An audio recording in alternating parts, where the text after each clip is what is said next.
तत्सवितुर्वरेण्यं भर्गो देवस्य धीमहि धियो यो नः प्रचोदयात्।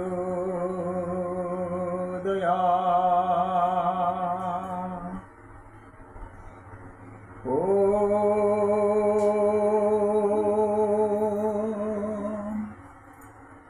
ज ब्रह्माणं विदधाति पूर्वे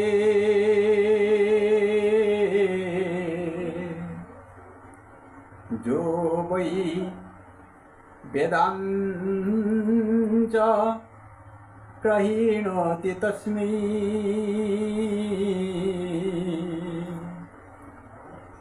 ताहं देवामात्मं वृद्धि प्रयसम् मुमुर्ख्यो वैश्वराणामहं प्रपद्ये। ॐ त्रिदशं विभो निर्मलं निर्विकल्पं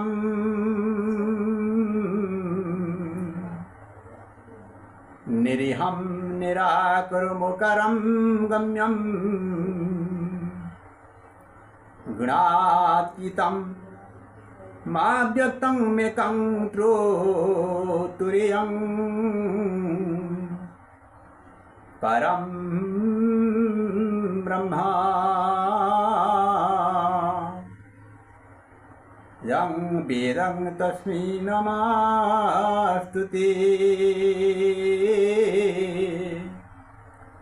यं वेदं तस्मै नमस्तुते।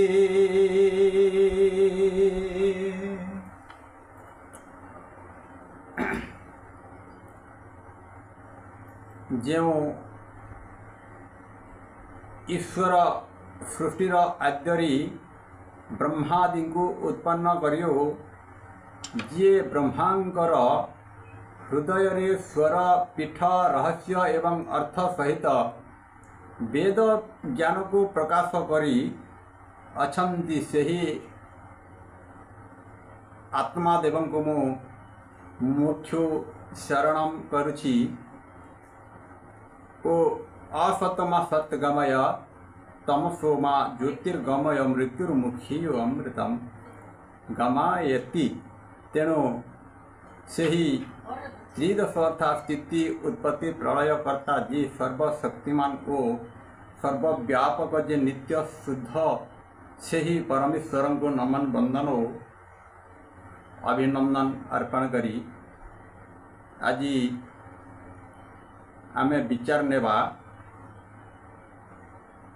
तो सर्वप्रथम समस्त वंदनीय मातृशक्ति उपस्थित शुद्धिवृंद पवित्र धर्मात्मा वृद्ध समस्त को एवं शत्रुवर्ग को नमस्ते अर्पण कर विचार उपस्थापन करवा। आओ आजिर विचार हेउछि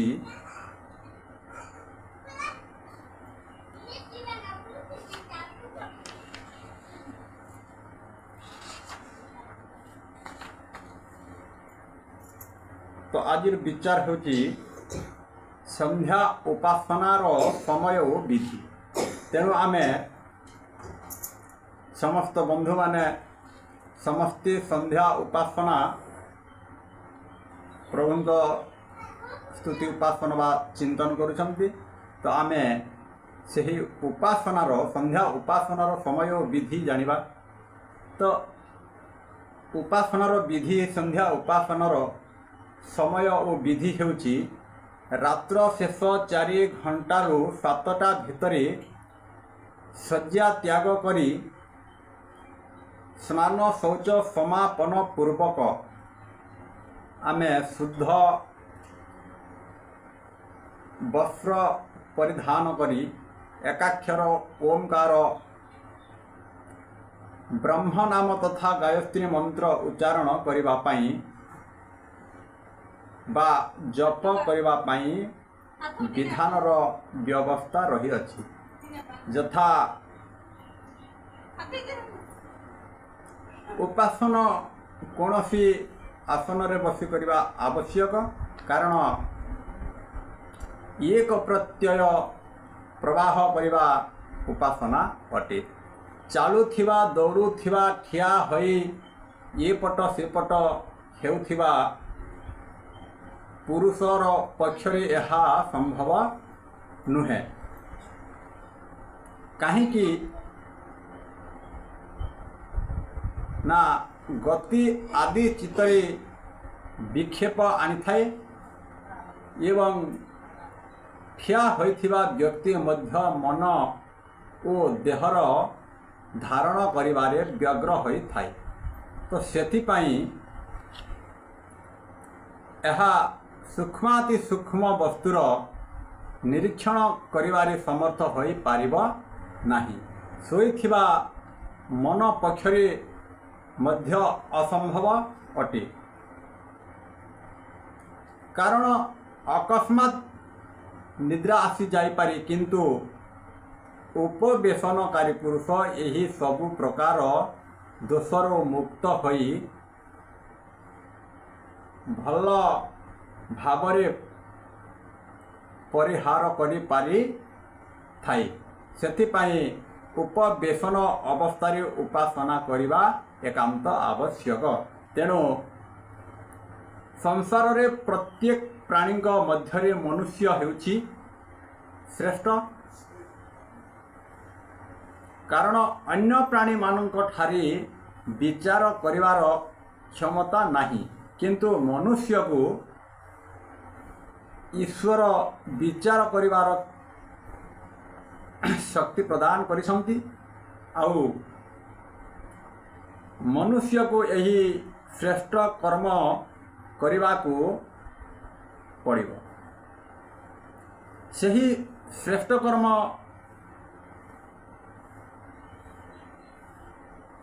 मध्यरु संध्या उपासना हेउछि मुख्य। वेदरे कहा जाइछि एवं कथित अछि उपासनार अर्थ हेउछि संध्या उपासना हेउछि मुख्य। वेदरे कथित अछि सम्यक ध्यायन्ति परम ब्रह्म यस्याः।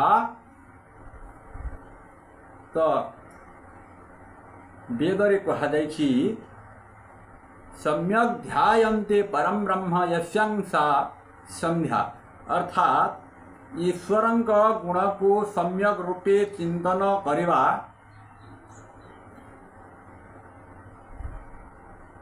प्रत्यह दुई संधि बेलारे प्रातः सायं अर्थात उभय काल यहाकू करा जाइथिबारु एहार नाम संध्या। तेणु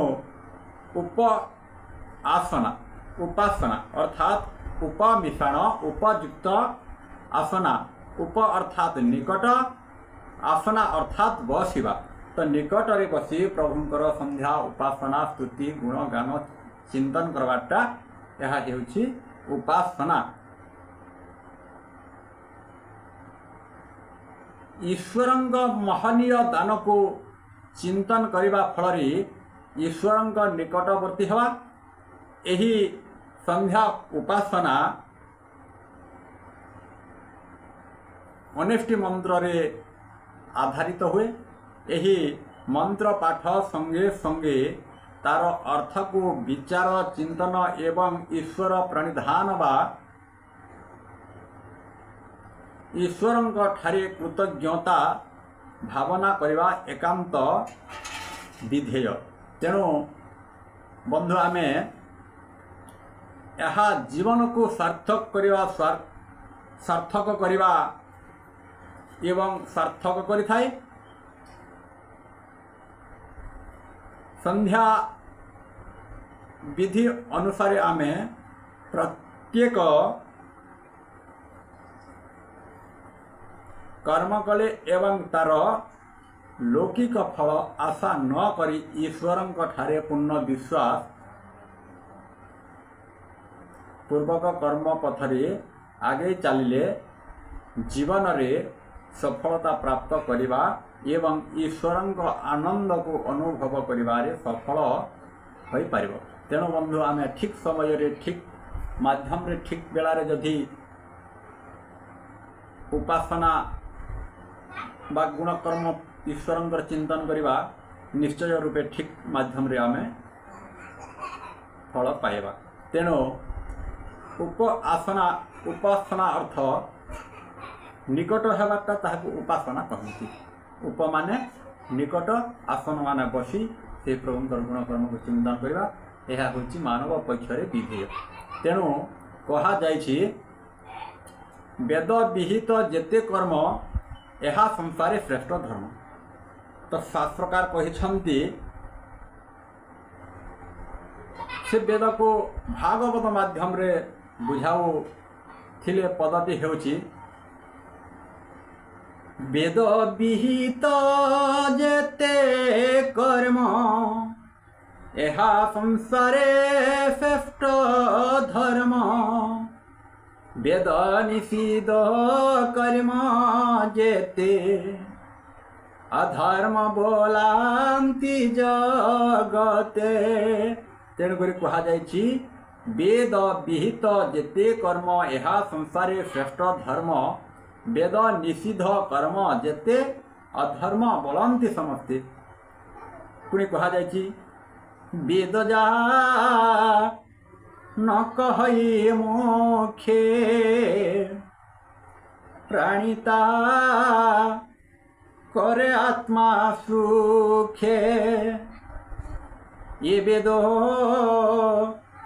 सर्वशास्त्रे सार कहन्ति